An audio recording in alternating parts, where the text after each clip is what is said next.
Hallelujah. Praise the Lord. இந்த காலை வேளையில் உங்கள் யாவரையும் இயேசு கிறிஸ்து நாமத்தில் வாழ்த்துகிறேன்.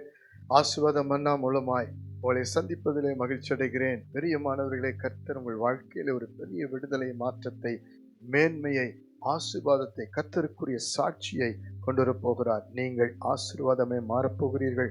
உங்களுக்காக தேவன் நியமித்திருக்கிற, ஆயத்தம் பண்ணியிருக்கிற நன்மைகள் இந்த நாளிலே பெற்றுக்கொண்டு நீங்கள் ஆண்டவரை உயர்த்த போகிறீர்கள். ஹalleluya. நேற்று இரவு வரைக்கும் இருந்த சூழ்நிலையை கண்டு கலங்காதிருங்கள். கர்த்தர் உங்களுக்காக ஒரு தீர்க்க தரிசனமான வார்த்தை பேசி உங்களை ஆசீர்வதிக்கிறார்.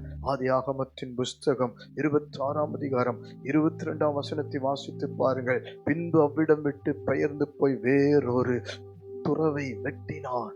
அதை குறித்து அவர்கள் வாக்குவாதம் பண்ணவில்லை. அப்பொழுது அவன், நாம் தேசத்தில் பலுகும்படிக்கு இப்பொழுது கர்த்தர் நமக்கு இடம் உண்டாக்கினார் என்று சொல்லி அதற்கு ரெகோபோத் என்று பெயரிட்டான். ரெகோபோத், தேவன் உங்களுக்கும் எனக்கும் ஆயத்தம் பண்ணியிருக்கிற நன்மை, விடுதலை, ஆசீர்வாதம், மேன்மை, பல்லுகி பெருக பண்ணுகிற ஒரு ஒரு ஒரு ஒரு புதிய காரியம். கவலைப்படாதிருங்கள். ஈசாக்குக்கு தேவன் ஒரு ரெகோபோத்தை ஆயத்தப்படுத்தினார். ஆனால் அந்த சூழ்நிலையை நாம் பார்க்கும் பொழுது ஆதியாகமம் 26:1-3 பஞ்சம் வந்தது. ஆபிரகாம் நாட்கள் உண்டான பஞ்சம் அல்லாமல் ஈசாக்கு நாட்கள் பஞ்சம் வந்தது. பஞ்சத்தின் நடுவில் ஆண்டவர் ஈசாக்கோடு பேசினார். ஆண்டவர் எல்லா நிலையிலும் ஆண்டவர் பஞ்சத்தை மாற்றுவதற்கு கீழ்ப்படிதலை எதிர்பார்க்கிறார். இந்த தேசத்தில் வாசம் என்று 3வது வசனத்தில் ஆண்டவர் சொன்னார். உன் சுய முடிவை மாற்றிக்கொள் என்று சொன்னார். ஆகவே ஈசாக்கு கீழ்ப்படிந்தார். நாமும் இன்றைக்கு பிரச்சனையின் மத்தியிலே தேவன் ஆயத்தம் பண்ணியிருக்கிறவர்களுக்கு நேராய் நாம் கடந்து போவதற்கு சில சோதனை, சில பஞ்சம், சில யுத்தம், சில பற்றாக்குறை வரும் பொழுது ஆண்டவர் வார்த்தைக்கு நாம் கீழ்ப்படி அர்ப்பணிக்க வேண்டும். அது மாத்திரமல்ல, அந்த தேசத்தில் விதை விதைத்து பிரயாசப்படுகிறார், பலன் தேவன் தருகிறார் 100 மடங்கு. அதன் நடுவிலே ஆசீர்வாதம் வர வர சில சத்துருக்கள் சூழ்ந்திருக்கிறார்கள். அந்த ஆதியாகமம் 26:14 முதல் 21 வசனம் வரைக்கும் வாசிக்கும் பொழுது, பொறாமை கொண்ட ஒரு கூட்டம், எங்களை விட்டு போய்விடு என்று துரத்துகிற ஒரு கூட்டம், இவர் தோண்டி ஆசீர்வாதத்தை பெற்றிருக்கிற அந்த இடத்துல மண்ணை போட்டு மூடுகிற ஒரு கூட்டம். அது மாத்திரமல்ல, திரும்ப இன்னொரு பக்கம் போய் பிரயாசப்படும் பொழுது அந்த பிரயாசத்தையும் கெடுத்து போட்டு அவனை மனமடிமாக்கி அதையும் தங்களுடையது என்று சொல்லி அபகரிக்கிற ஒரு கூட்டம். கவலைப்படாதிருங்கள். எத்தனை பேர், எத்தனை கூட்டம் இயேசுக்கு சித்தனா போல, கேரார் ஒரு மேய்ப்பர் போல உங்கள் மேல், உங்கள் குடும்பத்தின் மேல், பிள்ளைகள் மேல், உங்கள் வேலை, வியாபாரம், உங்களுடைய ஆவிக்குரிய வாழ்க்கை, ஊழியத்தின் மேல், நீங்கள் பிரயாசப்பட்டு செய்கிற ஒவ்வொரு காரியத்தின் மேல் எதிர்த்து போராடி, பொறாமை, சண்டை, வாக்குவாதம் எல்லாம் இருந்தாலும் அதன் நடுவிலே தேவன் உங்களை வழி நடத்தி மாற்று வழியை கொடுக்கிறார்.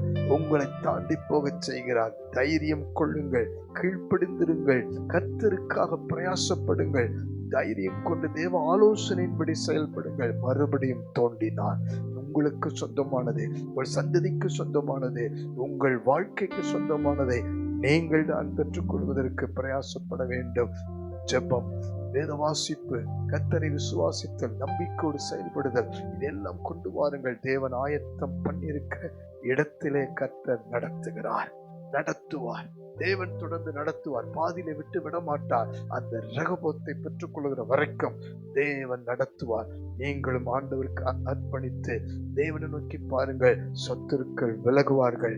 கர்த்தர் உங்கள் வாழ்க்கையில ரெகோபோத் என்ற மேன்மையை கொடுத்து நடத்துவார். கண்களை மூடி ஜெபிப்போமா?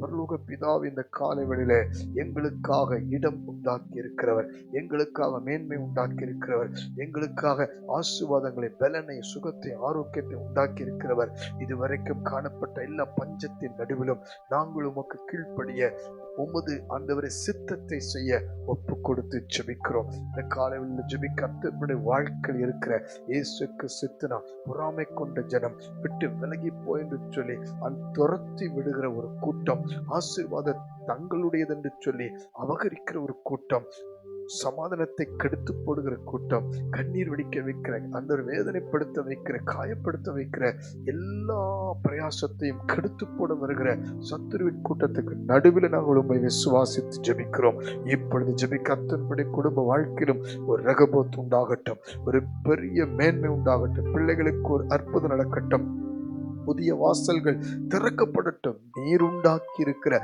ரகபோத்துக்கு நிறைய நடத்தும்படி ஆண்டவருடைய ஆலோசனைக்கு செவி கொடுத்து அர்ப்பணிக்கிறோம். தொடர்ந்து நடத்தும் ஆசீர்வதியும் ஒவ்வொருவருக்கும் ரகபோத் என்ற ஆண்டவர் மேன்மை இன்று முதல் ஆண்டவரை கட்டளையிடப்படட்டும். இயேசுவின் மூலம் ஜெபிக்கிறோம் ஜீவனுள்ள நல்ல பிதாவே. ஆமென், ஆமென், ஆமென். God bless you. ஒவ்வொருத்தருக்கும் இன்று முதல் ரகபோத் தேவனால் வரும்.